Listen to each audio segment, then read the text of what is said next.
très à la mode face sprays come with thoroughly exotic sounding names. Like Vichy Laboratoire au Thermal and La Roche-Posay Laboratoire de Mélatongie. Ooh la la. And a Van Thermal Water Beauty Spray, which promises to make you feel wrapped in soothing softness. Not quite getting it, are you, Andy? And this isn't just any old water, it's natural thermal spring water from a source dating back to 1874. And a Ven claim if you leave it on for several minutes, it will be absorbed into your skin. Let's see what a consultant dermatologist has to say. You may believe that they would hydrate your skin, but actually the water would evaporate very quickly, and the hydration of your skin actually comes not from the water outside, but from the water that you drink. So that it doesn't hydrate. So what else? What else does it do? Other than just make you wet? Just that. It can cool you. Okay. It does claim to have minerals in it, but there is no way that minerals applied externally to the skin can be absorbed. You're telling me that these are just 2 little bottles full of water that you just spray on your face? That's correct. So why would I want to use this over just getting a houseplant spray from home and filling it with tap water? Maybe it's a finer spray coming in this little aerosol. Well, it is a very fine spray.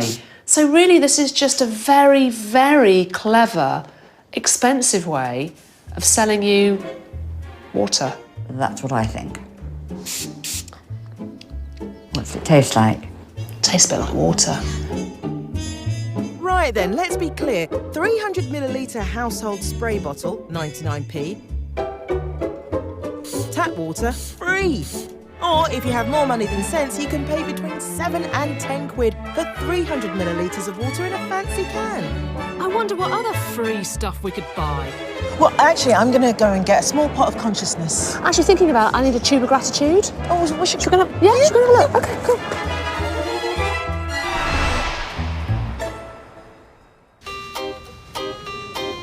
Sometimes it feels as though our food is talking a foreign language, but what's it trying to say? Thanks very much. Take these stamps, which are on every single yoghurt in the UK. A random code of numbers and letters. But what do they mean? Talk, damn you. I'm going to hack into you, yoghurt. You will talk to me! Sorry, I didn't mean that. Are you all right? Since 2013 and the horse meat scandal, exactly where our food is made has come under increased scrutiny, and that's what these cryptic codes refer to. Buried on the Food Standard Agency website is a spreadsheet that breaks these secret codes and tells us which own brand products are made by the big boys.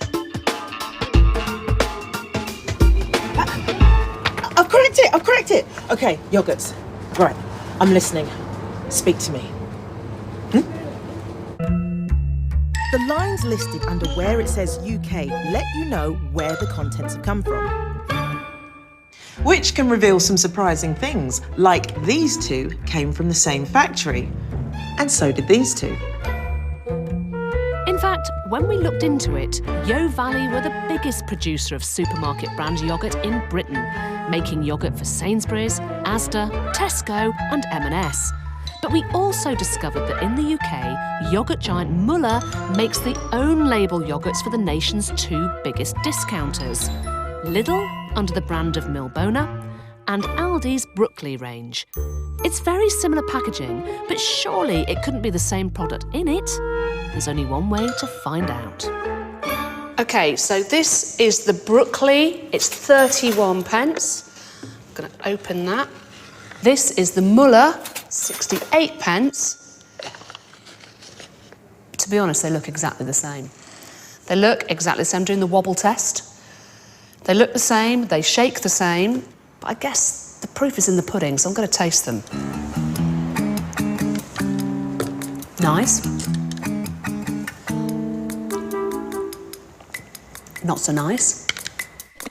Now, that taste difference could be due to the slightly different ingredients. The broccoli has less sugar than the muller pot. But does a matter of taste justify doubling the price? And why the secrecy?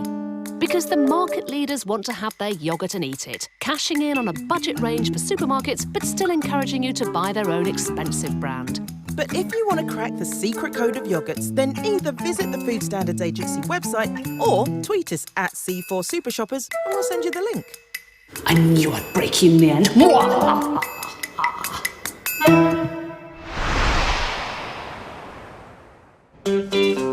We all love our brands. In fact, 60% of us would always buy a brand we know instead of trying a new one. But would that still be true if we knew a lot of those branded products were made by other people who just bought the right to use the name? Yes, there's a walloping £8 billion industry that revolves around buying and selling the rights to those brands we all love and trust. And here at London Olympia is where thousands of those buyers and sellers meet up at the Brand Licensing Europe event to do their deals.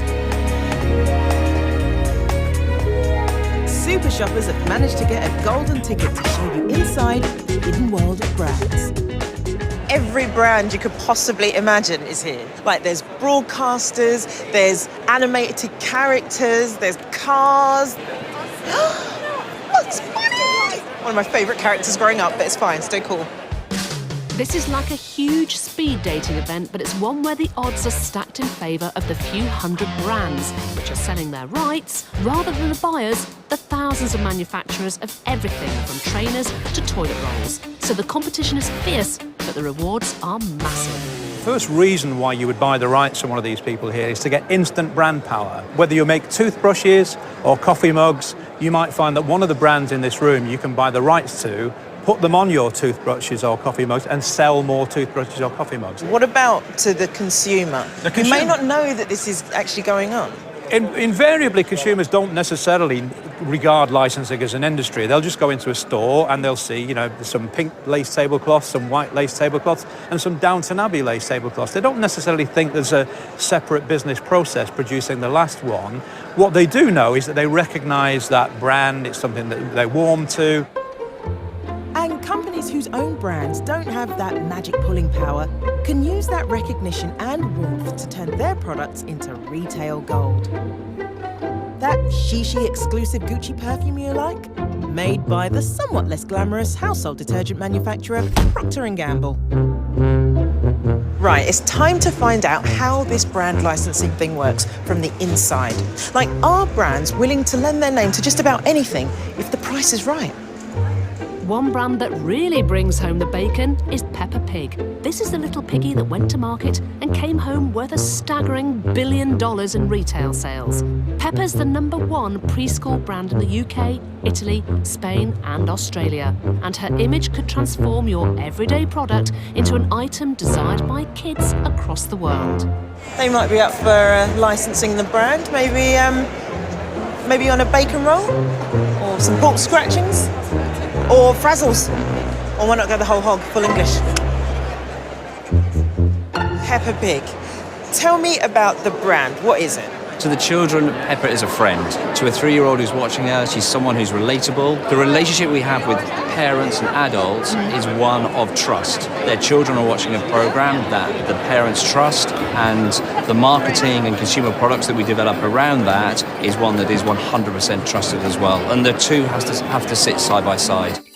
But Peppa's name is on all sorts of cakes, sweets and chocolate. And some of these products' high sugar content means they're banned from being advertised during children's TV programmes. Using Peppa increases the gimme factor of these products for kids. Is this right for such a trusted family brand?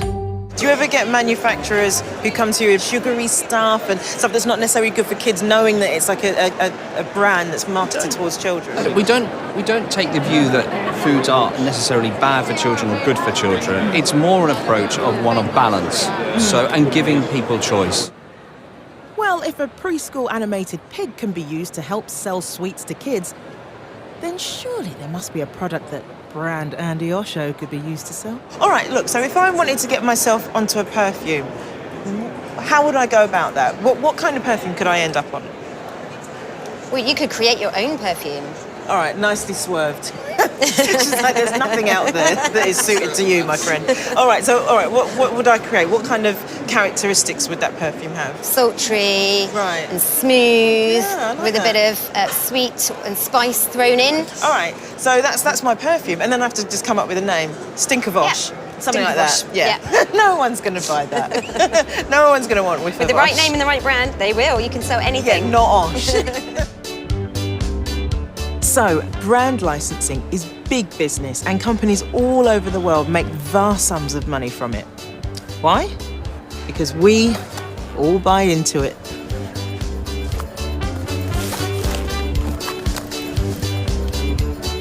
So next time you buy a brand, for the reassurance of who it's made by, ask yourself if they really made it.